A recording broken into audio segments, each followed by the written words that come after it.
Hey, gang, it is Monday, and uh, I was messing around, sound was out of sync, so a couple minutes late, but I have to say that, hey, at least I wasn't asked to leave any restaurant that I was at in the past few days, and no one's refused to take any photos with me. Yeah, it just gets weirder and weirder in this country, doesn't it? Anyway, other good news is the Daily Dope is in the air.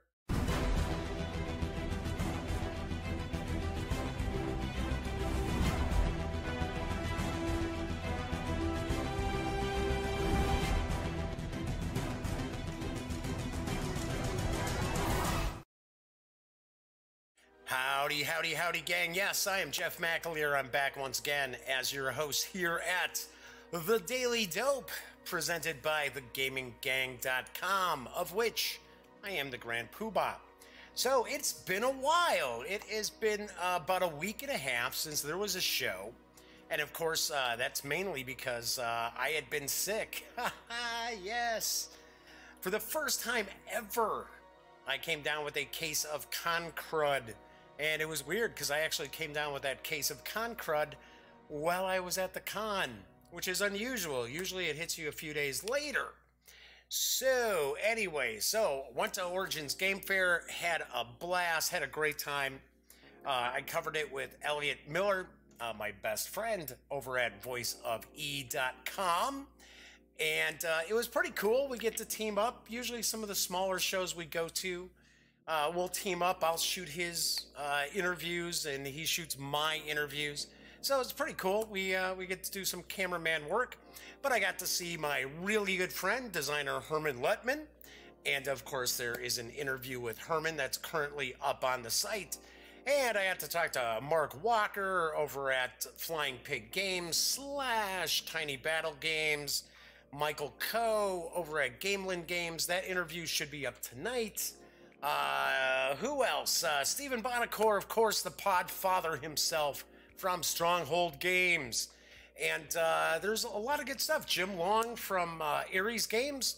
I had met him previously, but never interviewed him. So lots of cool stuff from Ares. So loads and loads of cool coverage. I got the dope on some new stuff coming out, some games that are currently out. I got to talk to Arcane Wonders. So yeah, Green Couch Games, Jelly Bean Games, some companies I was not familiar with prior to the show. So had a really good time, except I got sick. And my sinuses were just blown out. And interestingly enough, Elliot Miller is sick, but he got hit by the crud a couple days later, about 3 days later, and I talked to him on Friday, and my voice obviously sounds kind of odd, kind of off, and I'm a little wheezy. So I'm going to make sure that I kind of stay hydrated down here in the duct tape studios as I talk. Because even at Origins, my voice was starting to go. So the Saturday interviews, I'm kind of squeaky. My voice is a little squeaky. It's weird. But yes, now Elliot's out of action, and he sounds awful. I mean, he sounds like this when I talk to him. So, yeah, kind of weird. Neither one of us had ever gotten hit with con crud before. But thing is, I've got loads of new stuff to cover. Loads and loads of new stuff to cover, and I'm going to talk about that. I'm going to talk about what I'm going to be looking at this week. Today, I'm going to be taking a look at Warsaw, City of Ruins from North Star Games, and I'm very interested in checking this game out. It originally was published under the title Capital by, I believe it's pronounced Grana Games, and North Star Games picked it up. I talked to Bruce Vogue, always fun to talk to Bruce, at Origins, and he was talking about how it's been localized for English speakers, and looks really interesting. So I want to really dive into this. I'm really looking forward to this. Anyway, I will talk a little bit more about Origins Game Fair and all the goodies I've got coming up on the horizon after the news. But I do want to jump in, and I do want to mention that there are only a few hours left for you to back Heroes of Land, Air, and Sea from Pestilence, the new expansion from Gamelyn Games. And I do want to point out you have the opportunity to pick up everything that's out there for Heroes of Land, Air, and Sea, or just the core game, or just the expansions. That flew out the door at Origins. And I got to take a peek at it, and it looks very, very cool. Anyway, but here's the dope. The Great War of Ogmore rages on and needs heroes like you. Whether you are new to Heroes of Land, Air, and Sea, or a seasoned warlord, welcome. Through this Kickstarter, you can pledge for all the spoils of Heroes of Land, Air, and Sea, or you can add to your current collection with the all-new expansion, Pestilence. This expands Heroes of Land, Air, and Sea to support, get ready for it, 7 players. Wow! And it features a floating continent held above the board with clear plastic stands, and a sunken continent achieved by laying a transparent blue sheet over an existing island.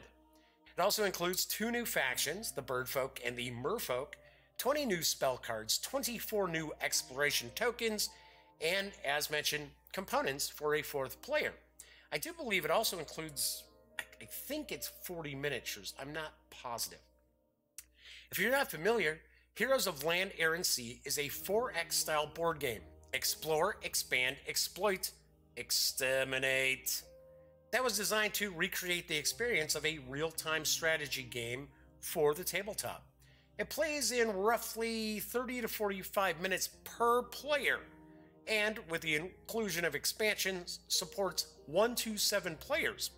It features rules for free-for-all, 2 versus 2, 2 versus 2 versus 2, 3 versus 3, and solitaire play. Gamelyn has produced a very short, it's not even a minute long, kind of teaser for the Kickstarter, so why not take a look at it with me right now.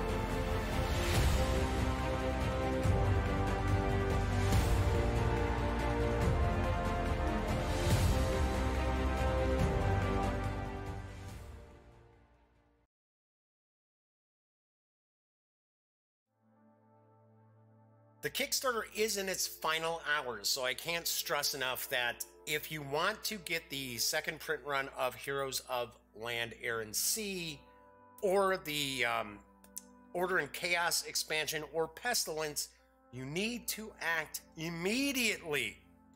You can snag the Pestilence expansion at the $30, $30 pledge level, or pick up the core game for an $89 pledge, or get the whole shebang, including the core game and both expansions, for a $169 pledge. Gotta say, I got to take a peek at Heroes of Land, Air, and Sea at Origins Game Fair. It looks mighty, mighty impressive. It looks very, very cool. And of course, it was gone the first day. And what can you say? It was funny because I actually mentioned to Michael Coe before our interview that, if he's got something that's premiering at Gen Con, and for some reason, I think maybe Tiny Epic Zombies is premiering there, that he might want to try to set some aside for each day, so that people who have Sunday passes don't miss out. Origins, I don't think is I think more people have passes for all of Origins just rather than individual days. Do want to mention that to me, at least eyeballing it, it looked like that attendance was up this year too. But I do want to point out, if you want to get your hands on Heroes of Land, Air, and Sea, which I am hoping to get an opportunity to take a look at because it looks like a game that is right up my alley, be sure to jump in. You've got maybe about, I think, 10 hours left, something like that. It does end today. So be sure to keep that in mind. All right, as I mentioned, I got a chance to talk with Stephen Buonocore, the Podfather himself. See, I got to mention, I'm kind of wheezy in that because the sinus, all the problems with my sinuses are now down in my chest. Isn't that great? Wonderful. So I apologize if I kind of hack and cough a little bit during today's show. But anyway, hey, that's why I didn't have shows last week, because there's no way I would have been able to get through an entire show without, Anyway, so as I was talking about Stronghold Games, I had a chance to talk with Stephen Buonocore, and there is a game on the horizon. It is coming in Q3, and it's called Kitchen Rush, and it looks pretty interesting. Here's the dope. This summer, get ready to team up with friends to enjoy those culinary pursuits with Kitchen Rush. You've just inherited an old restaurant, and you must turn it into a successful business. And no, I'm sorry, Ratatouille's not around to help you. That's not in the sell sheet, that's just me. Hire personnel, order the right ingredients, and be ready to serve the customers that enter your restaurant. The success will depend entirely on your efficiency in the kitchen. Kitchen Rush is an innovative, real-time cooperative game that simulates the excitement of a high-pressure kitchen environment. Or, as Stephen mentioned, it's kind of like Hell's Kitchen, the board game.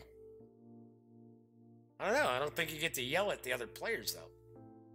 It does so through worker placement, using hourglasses as your workers. These hourglasses are used to take orders from customers, prepare their dishes, serve them on time, buy groceries, clean plates, and make sure enough money is made each round to cover wages, expenses, upgrades, and hopefully leave a profit. Ha! You thought owning and running a real restaurant was tough? Try playing this game. Any worker placed on an action space may not be used elsewhere before the sand within the hourglass runs out, making each decision important as time is limited. The game is for 1 to 4 players and plays for 4 rounds of 4 minutes. The fun, excitement, and rush it brings to the table offers a full course for gamers and family members alike. Kitchen Rush is for ages 12 and up, plays in under 30 minutes, and will carry an MSRP of $69.95 when it arrives in Q3. Now, this is a game that's on the horizon. I do believe, I'm 99% positive it will be at Gen Con. In fact, when I interviewed Steven, he invited Elliot Miller and I to actually go to his special limited edition, kind of like game premiere he does, where I think he brings in like 120 people and everybody plays a game that's releasing at Gen Con. And I have a sneaking suspicion this might be it. So that would be pretty cool. Although, I gotta be honest, I think it conflicts with the Yellow Games party that we always go to. So, I don't know. I have no idea. But this does look pretty interesting. If you want to get a better look at some of the components, you can check out my interview with Stephen Buonocore of Stronghold Games. That is up on site because there's maybe about 45 seconds or so of video that I shot. Now, a couple of things I will point out about this title, and I have not played it, I know nothing about it. It seems pretty interesting. It seems kind of cool. Kind of jumping on the bandwagon with these kitchen games that are out there, where it's all like speed, you know, get the ingredients, prepare stuff, get it out, get it out to the customers. But I do believe the sand timers might be different sizes. I'm not positive. It did look almost like they were maybe kind of different sizes. Now, that's possible that this wasn't a final product that was sitting out there, so that could be. The other thing is, I gotta be honest, $69.95 seems a little high as far as an MSRP on the game. Now, if it's a lot of fun and has tons of replayability, then I'm cool with that.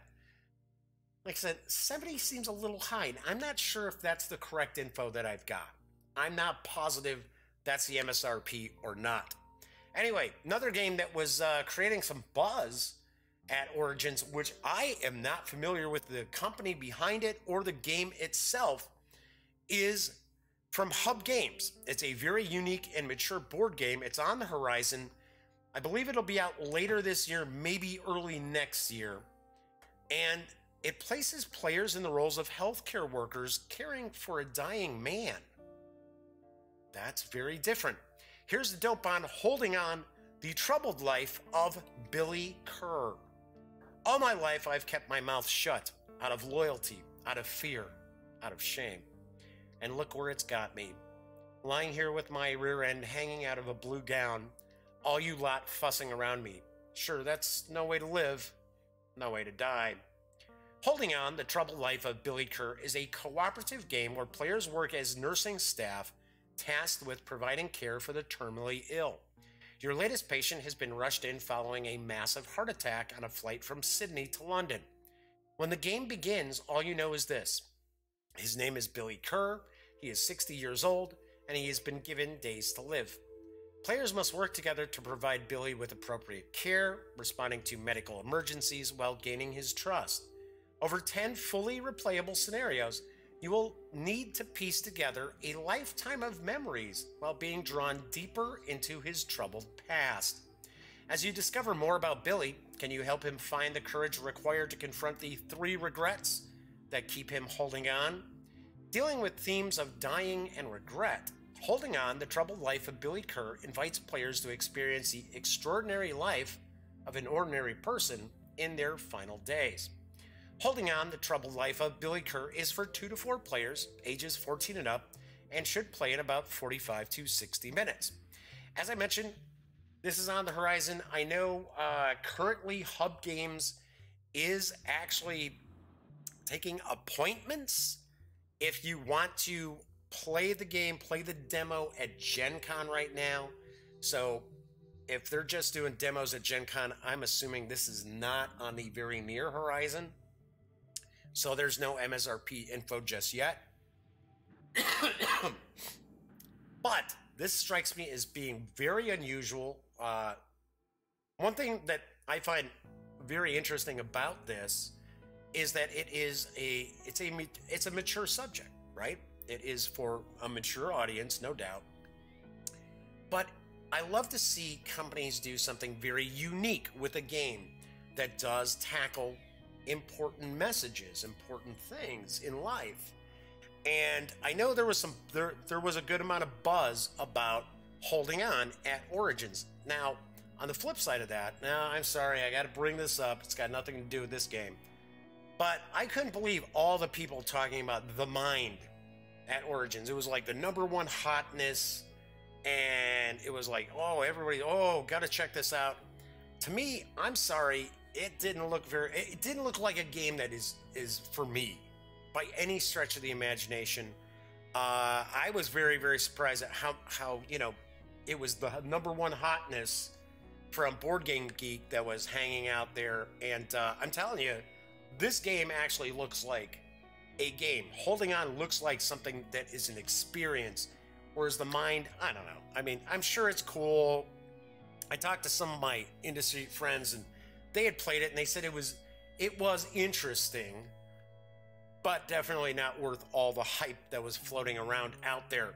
But this would be something I'd be very interested in checking out and learning more about, because as I mentioned, like for an example, this War of Mine, the board game, I really like it. Now, granted, it's not a game that you want to turn to all the time to play because it is a bummer, but it does tackle important issues, and it looks like Holding On, the troubled life of Billy Kerr does the same. All right, moving on to, I don't know, less serious fare. Gale Force 9 has a new Dungeons & Dragons board game on the horizon, and I only have a little bit of dope and a couple of images, but I do want to show off Vault of Dragons.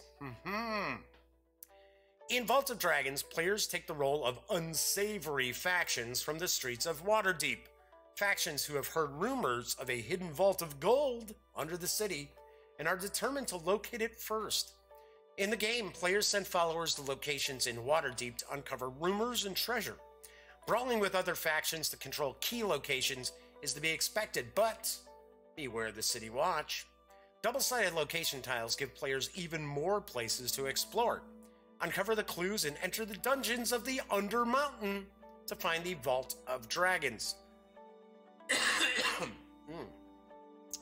Explore the world of Dungeons and Dragons in a whole new way.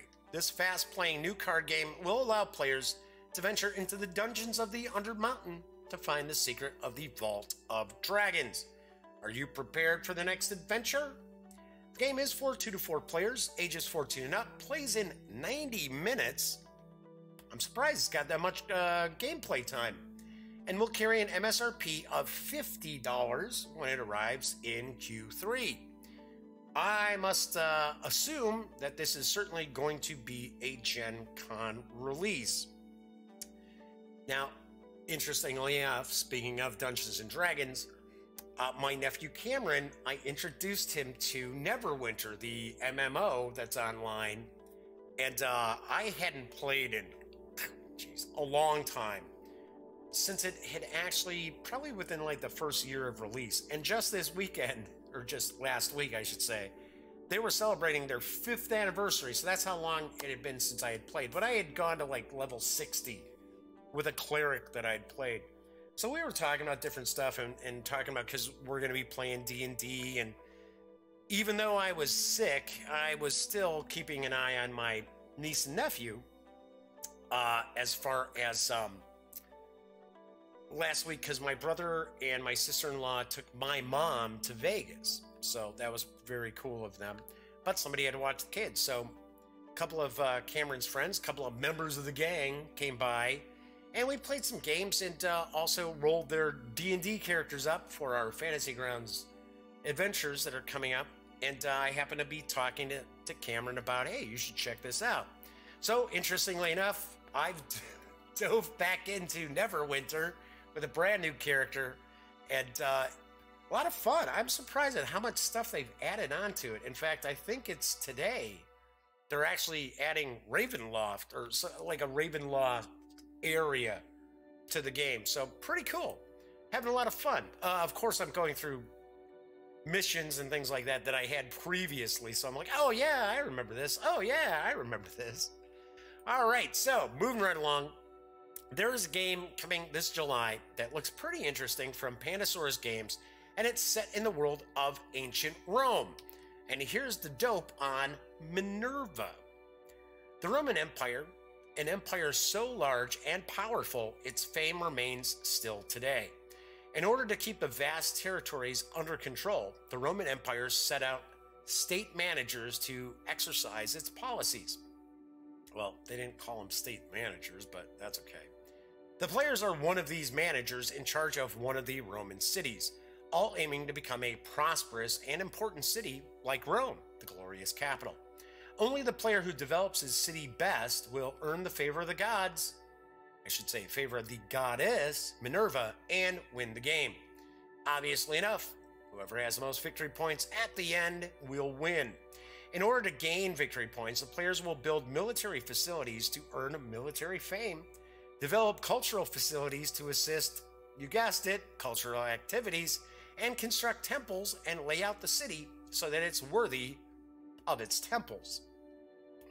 Okay, kind of odd way to present that. And only building impressive buildings won't get anyone far without any inhabitants. The players will have to build living quarters so that the other buildings can have an effect.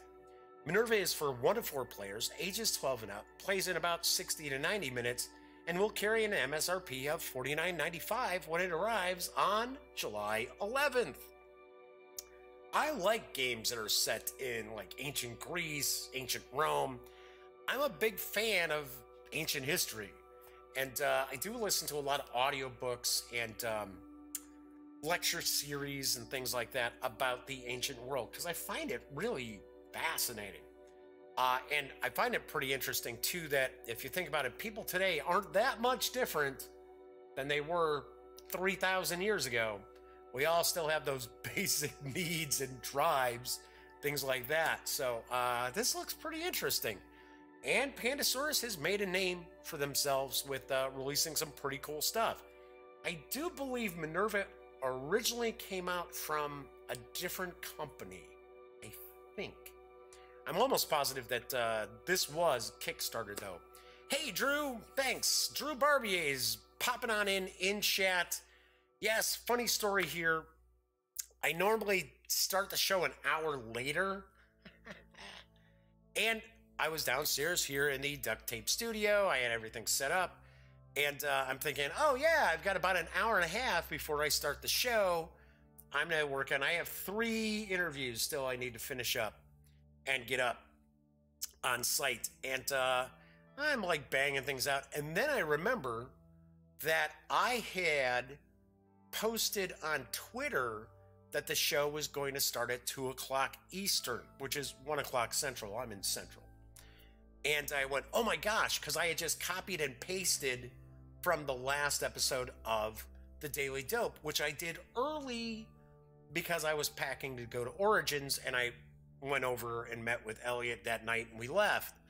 So not thinking, I'm sitting here and I've got about, I don't know, 10 minutes before the hour, and I'm finishing up some of the graphics for one of the interviews, and I realized, oh my gosh, people are expecting the show to start at 2 Eastern because North Star Games had, tweeted, hey, check out Warsaw. I was like, oh man.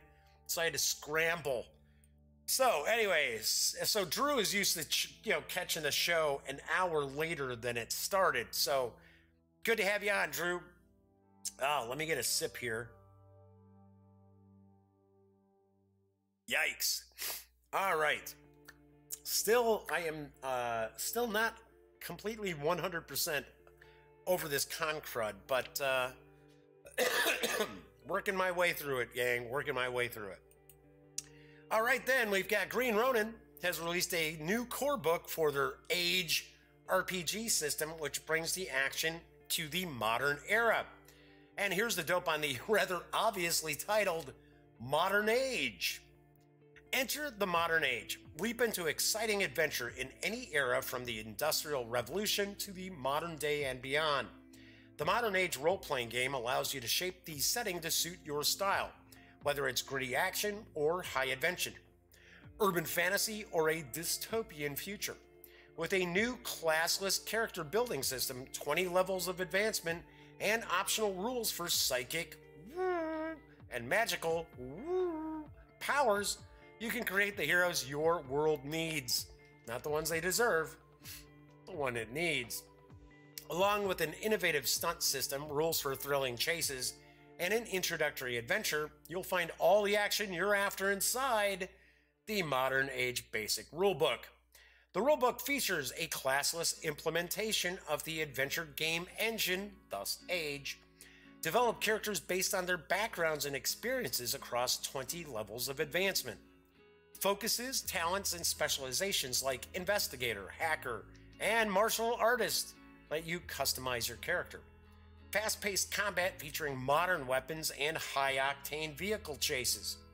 A game based around action, exploration, and social stunts. Roll doubles on 3 6-sided dice and something cool happens. Arcane magic and psychic powers for modern era games. Advice for first-time and veteran game masters, including ways to customize a system for gritty stories, two-fisted pulp, and cinematic high adventure. Sample antagonists and other non-player characters, and an introductory adventure. Everything you need to start playing right away. Use Modern Age in the campaign setting of your choice, including the World of Lazarus, based on Greg Rucka's creator-owned comic series of near-future feudalism, or use it to run adventures in the world you create. Grab 3 6-sided dice and you're ready to play in the Modern Age. You can get your hands on the 192-page core book in PDF right now from my friends at Drive-Thru RPG for $18.95.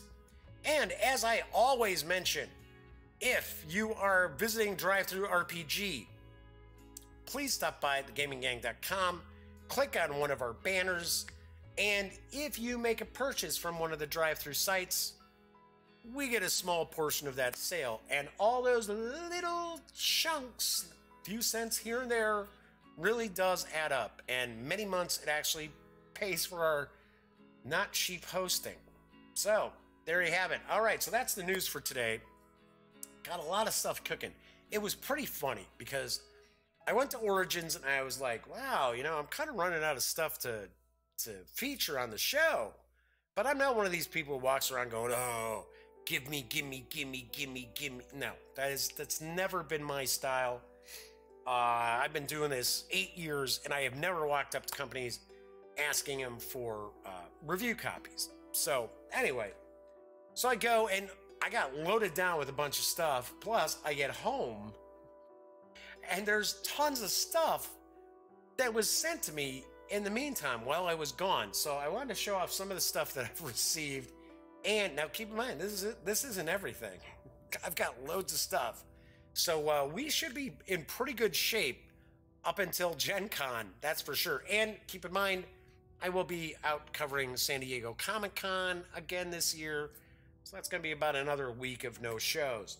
So anyway, so I get back from Origins Game Fair, and I have a package from Free League. So if you're not familiar with Free League, they actually do the Mutant Zero role-playing game. So I got the core book for Mutant Zero. I received a map, which I believe this is a Mutant Zero map. So that's kind of cool there. And I got a maps and markers pack for the game itself. Now, I also got stuff in PDF for me to take a look at as well. But I also get the ENnie award-winning Tales from the Loop, which looks really, really cool. So we're going to dig into this book in the very near future and take a look at that. And then I also got the first supplement. What is it? Isn't it like Tales?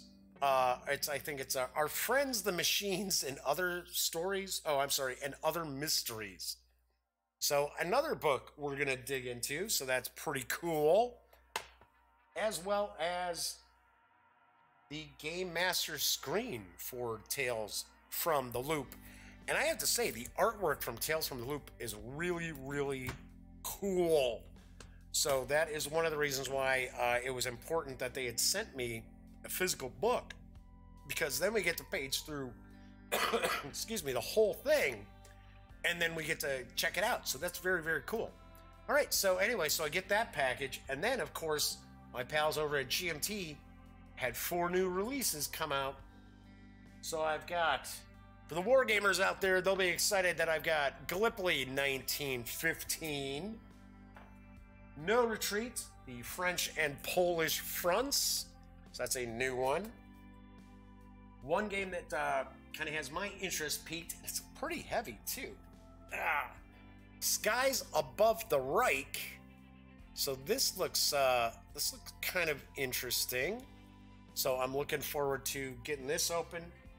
And then a game that I think should be pretty cool, because I believe this is a kind of a card game or card-driven game. Hitler's Reich, World War II in Europe, and you're supposed to be able to play this in about 2 hours. It says 2 hours, 1 or 2 players. So that looks kind of cool, and it takes place in the European theater of operations. So nice.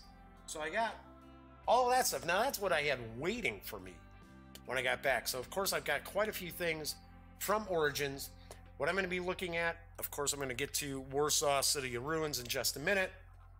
Tomorrow we're going to take a look at Robotech Force of Arms from Solar Flare Games.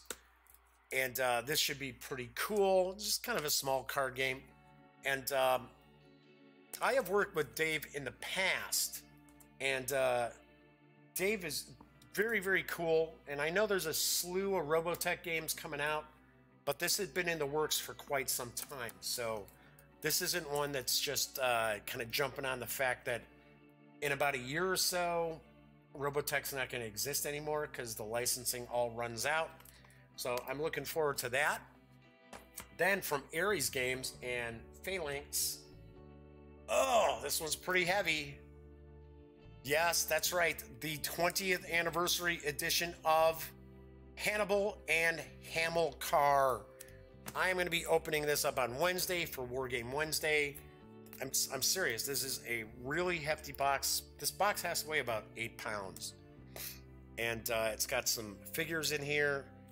I believe, memory serves me right, I believe this carries an MSRP of $100. But as I mentioned, this is very, very hefty. So that's on Wednesday for Wargame Wednesday. Thursday, I am going to review the second edition of Tiny Epic Defenders from Gamelyn Games. I have to say, Michael Coe was very, very cool. Gave me a copy of this. I believe it was the only copy he actually had of it floating around. It's not out yet, so I think it's making its way into the hands of the reviewers. So I will be reviewing this. That's going to be on Thursday. On a side note, Ellie and I got to play Tiny Epic Galaxies. He's going to be doing a review of that, and really, really enjoyed that. That was even as just a 2-player game, we were having a lot of fun. And then on Friday from Stronghold Games, I'm going to take a look at something that looks pretty unique, and it's called Noria, and it is kind of a fantasy steampunkish game. It's a Euro game, but it's wheel building. Huh. So, yeah, if you want to learn a little more about this before I unbox this on Friday, be sure to check out my interview with Stephen Bonacore from Stronghold Games. So, that's just a little bit of the stuff I've got coming down the pike. So, lots of goodies. So, we should be good through... and I mean, I've got stuff from Tiny Battle Publishing. In fact, I've got Mark Walker's Dark War RPG that just came out, and Tiny Battle's not known for like role-playing games, so we're gonna take a peek at that. Got a lot of goodies. Got lots and lots of goodies. I got some more Ares stuff we're gonna look at. So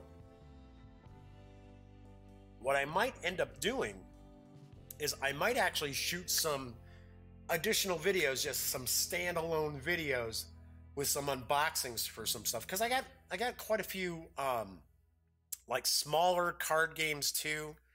Now, while I was over at my brother's house watching my niece and nephew, Cameron and I did shoot some unboxings for stuff, but they were all like little games. So we actually did an unboxing for Tiny Epic Defenders. I don't know. I was very bad, you know, because my sinuses were all still blown out. So anyway, one last thing I'm going to mention before I get into taking a look at Warsaw City of Ruins. Had an opportunity when I was keeping an eye on the kids. Cameron and I played 3 games of 1960. And in fact, I just put it back up on the shelf. Got to play 3 games of 1960. I was so proud of my nephew. He's 16, but a lot of times, you know, some game mechanics just don't click with him. And I thought, okay, now I had played Twilight Struggle with him probably 2 years ago, and it was kind of beyond him. But then again, you know, he wasn't playing tons of, you know, board games and stuff. And I was super proud of him. He beat me one of the 3 games, and as Kennedy. First game I won, but it was close.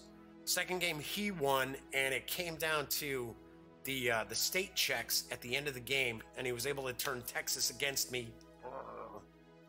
And then the third game, I was Nixon and beat him pretty good, but it was more because of the cards I had gotten. And I was very proud of him because he was actually getting these card combinations and playing them correctly. And there were times that he would hit me up with stuff in a turn, and it would hamstring me. I was like, wow, that's, I mean, you know, not great because I'm probably not going to be able to do what I want to do for that turn. But I was like, hey, that's really great. Cam's really getting the hang of it. So he loved it.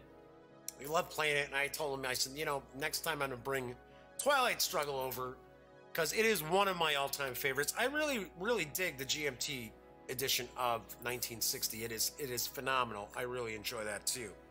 So anyway, all right. So I know a lot of people are tuning in because they want to check out Warsaw, City of Ruins from Northstar Games. This is for 2 to 4 players, ages 10 and up, plays in 45 to 60 minutes, and the game is going to carry an MSRP of $49.99.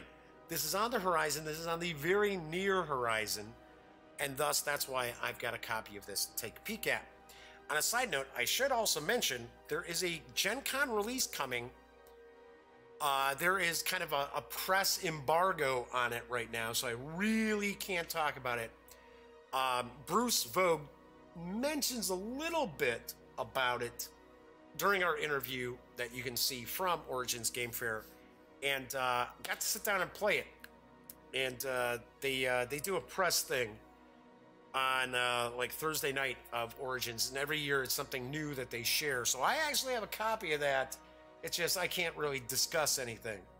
But do have to say, Warsaw City of Ruins looks really cool. I have been looking forward to getting my hands on this. As I had mentioned previously, this had been released, I want to say, I think it was released in 2016, and it was called Capital. But it was released by Gamelyn Games, and it's supposed to be pretty good. And the reason why Northstar Games retitled this as Warsaw City of Ruins is the game itself, even as Capital, really focuses on the city of Warsaw anyway. So Northstar decided, hey, you know what? It just doesn't seem right as far as, you know, calling it Capital and releasing this in the in North America. People are going to be like, capital of what? It's not my capital. So, plus, the whole premise is that I want to say it's 6 eras you play through. And you're actually building the city, building a portion of the city, each player is. Fully knowing ahead of time that the period of World War I and then the period of World War II, you're going to have to actually destroy part of the city area that you've been building and rebuild it again. So, you know what? Let me pop on the old reading specs here.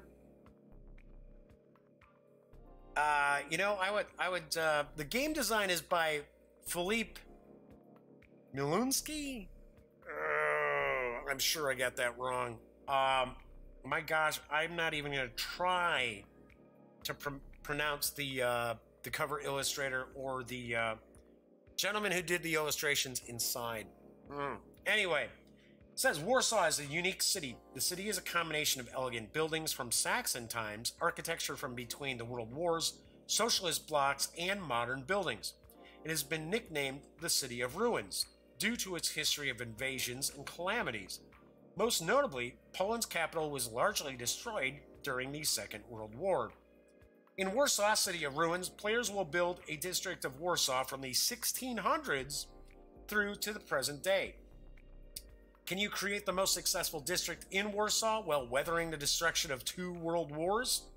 With choices of residential areas, commercial complexes, cultural facilities, parks, industrial facilities, and over 30 unique Warsaw buildings and landmarks, Warsaw City of Ruins will give players endless replayability due to its simple rules and deep strategic gameplay.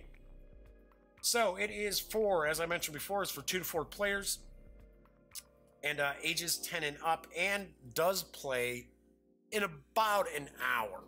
So let's get this on open, get the shrink on off of this, and dive on in. The box itself has some heft. There's some heft to it, so I can tell that there's some goodies in here. Let's get rid of that.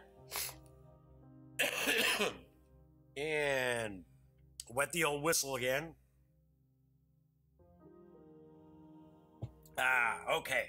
So let's get this on open. So we've got the rules here. Very short. Looks like maybe 8 pages tops. So we have the introduction, and it's actually kind of starting off talking about Warsaw itself as a city.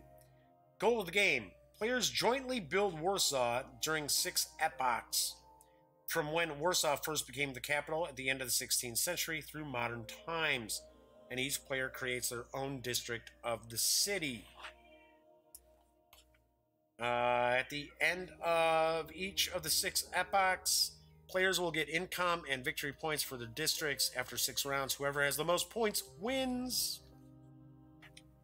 So it's talking about game preparation, sequence of play. Oh, hey, look who's heading on down.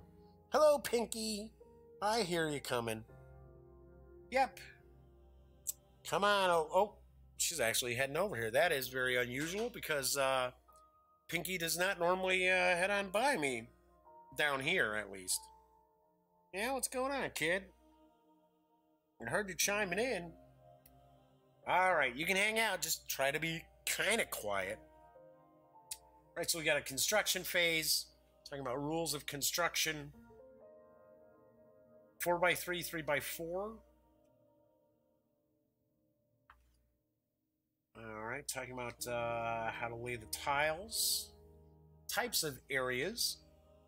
It says each city tile is divided into 4 quarters. Each quarter has its own type of building. So a tile can have from 1 to 4 different kinds of buildings. So we see here we've got residential area, commercial area, industrial area, cultural area, park, public building, milestone, and hey, transport.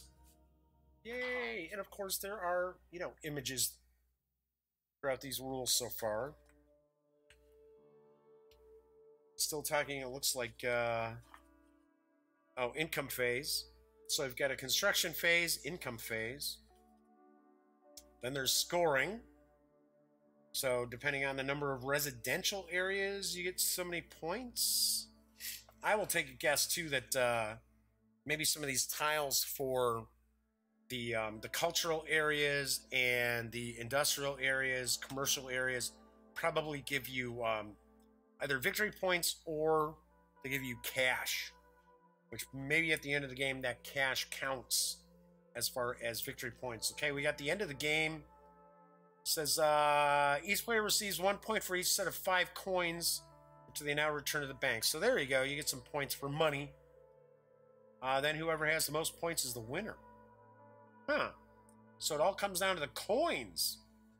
Money, money, money. All right, and then it seems like some of these landmarks might have some special abilities too, because we're seeing the Arsenal, Marywill. Yeah, so it looks as if the last pages of this are just kind of talking about each of these landmarks. That's kind of cool. I like that. I like games, even though some Euro-style games leave me kind of cold, I like games that have some sort of a historical setting to them. I always like that. That's one of the reasons why I like a lot of the GMT games when you have a playbook and the playbook explains, like say it's a card-driven game. They explain what each of those cards represents, what they really mean in the historical context. So kind of cool. Warsaw Vienna Railway. Looks like pretty cool artwork in here.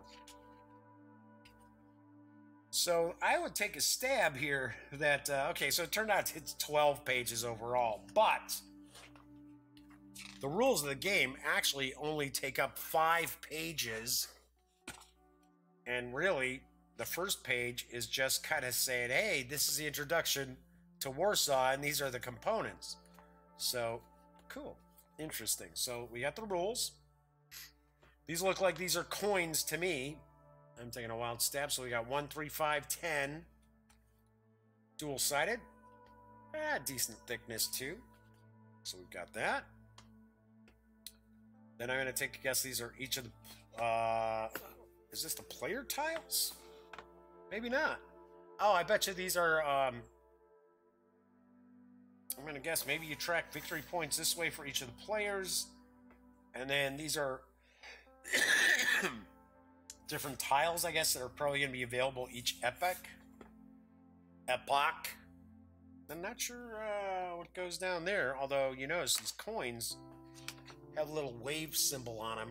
And these have wave symbols here, so Don't know. It's an unboxing, folks. I don't know nothing about the game. I tain't knowing nothing about it.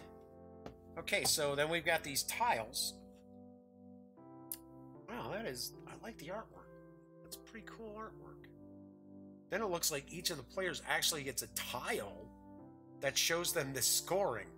So that's cool. Yeah, it's a little player aid tile. So rather than just a piece of paper, you get that right there. And then it looks as if... Looks like these are the epochs. Well, now... Water filters in the second? I don't know. It looks as if you would actually take these tiles up here and you're going to place them, you're going to stack them on this. That's what I believe. I believe that's what you'll have available to you. Okay, so here, these are the city tiles. Different city tiles that you have. And then these are more landmarks. Warsaw Rising Museum, Warsaw University Library. It looks like, I'm going to take a guess. It seems to me like a lot of this is going to be kind of random, because you're going to have these different tiles stacked up, maybe? Yeah, these are stuck together. There we go. But I guess maybe some of these... Maybe some of these landmarks, because you notice these are dual-sided, you can see it on both sides. But then other ones here, the ones up top, actually show the epoch. So, interesting. Almost did an unboxing of this over at my brother's house so that Cam and his friends we could check this out. But ended up playing other stuff. And this was actually an unboxing that I really wanted to kind of, I wanted to do on the show. Because this does really look interesting. There's a lot of tiles in here, I'll tell you that right now. Got more of them here. And it's a passenger automobile factory. The Warsaw Steel Works. And then, of course, we already saw before that these color codes are showing the type of buildings that are in these areas here. And we've got more of these here. We got the Warsaw Vienna Railway, University of Technology, a park that I will not even attempt to pronounce. Sweet. Like I said, there's loads and loads of these tiles, because was it 37 landmarks overall? I think it was. Looks like we're going further back into the different epochs.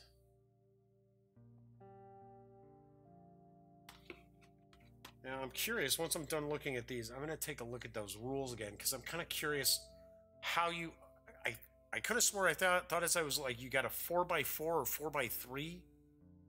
So I'm taking a guess that it would be like 4x4, like 4 across by 4, because there's loads and loads of tiles here, and this is only a 4-player game.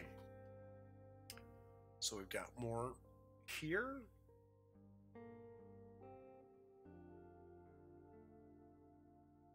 Royal Baths Park. So we see that these are earlier. You know what, I'm kind of curious. Let's look at the later. No, the buildings are all same architecture. Doesn't matter what epoch it's in, which makes sense. I mean, why go through the extra cost of all the additional illustrations for various epochs for the architecture for the buildings? Okay, so we've got these.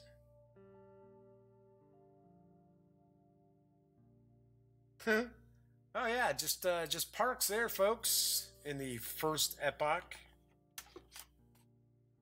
We got buildings out for the first two.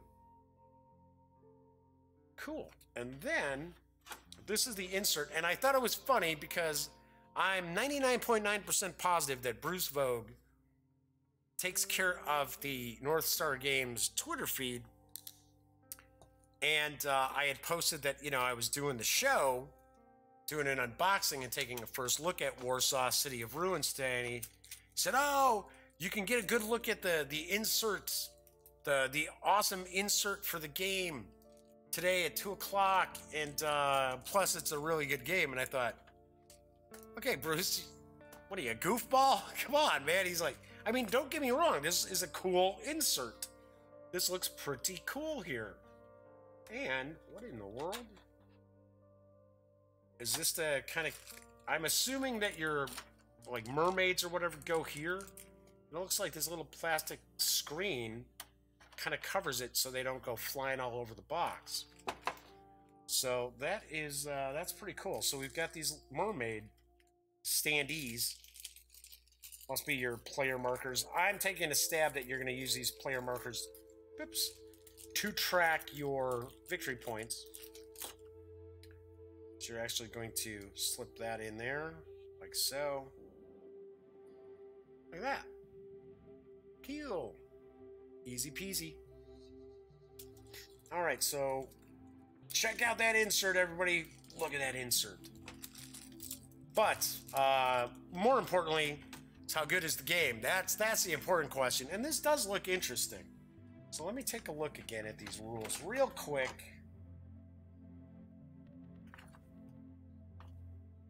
Yeah, there we go. See? A closer look there.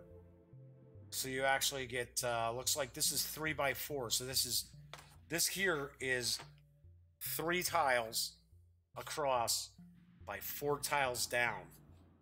What kind of throws you off a little bit is how these tiles themselves are actually broken almost into quadrants too. So that's why I was kind of, wait a second, hang on, let me take a look. And I can tell these are cut really nicely because all I had to do is basically touch one of the tiles and it was popping right on out. So, okay, so we've got the little mermaid standees. We've got a bunch of tiles.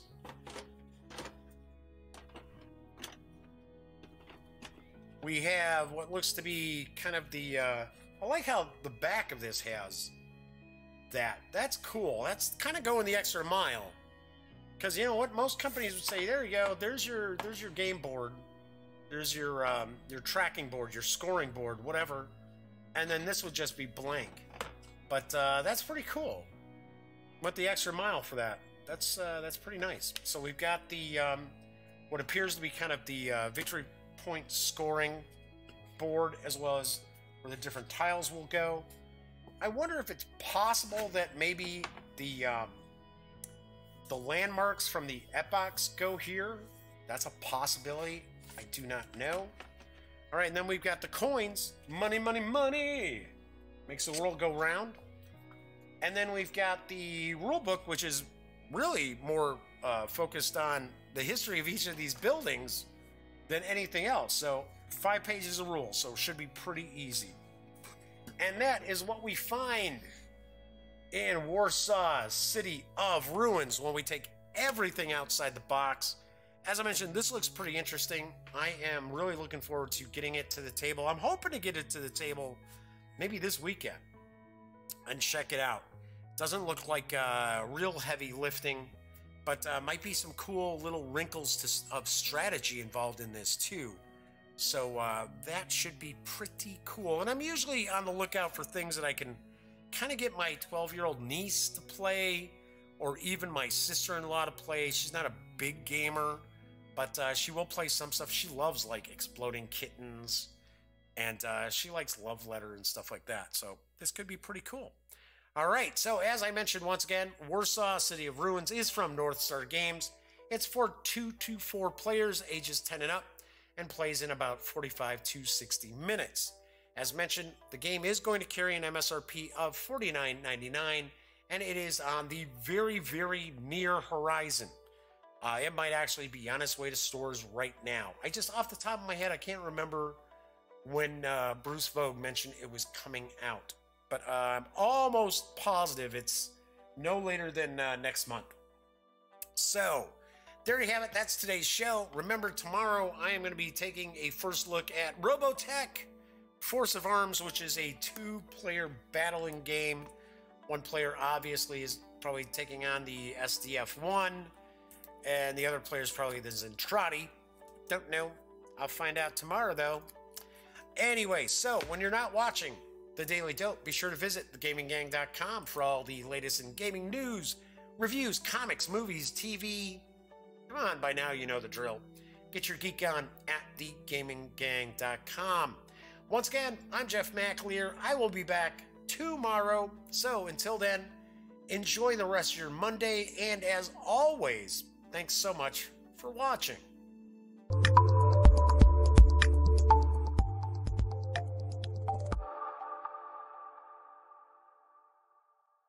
Thanks again for watching The Daily Dope, presented by The Gaming Gang.